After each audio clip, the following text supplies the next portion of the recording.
Hi everyone! May gusto lang ako i-share about sa product na ginamit ko for my kilay. Flex ko lang din muna na mabilis yung tattoo brow pigment pencil ng Maybelline. Pero since makapal na talaga yung kilay ko, hindi ko na siya ginamit. And now, I'm using the new Maybelline Tattoo 3D Styling Gel. Nga pala, doble ingat sa paggamit kasi medyo pigmented. Sobrang solid na kahit onti lang yung product na gamitin. Hindi ko siya maayos sa harap ng camera so nag-decide ako na ayusin sa harap ng salamin. And tingnan nyo mga bes, sobrang ganda. Kahit kalahati pa lang yung nalalagyan ko. So tinry ko na din sa kabila. Binrush ko din siya muna para mas maayos siya tingnan.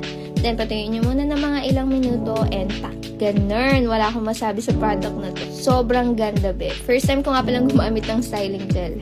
Share ko lang. Pag-cute lang ako konti, then tinry ko siya kung smudge proof and transfer proof.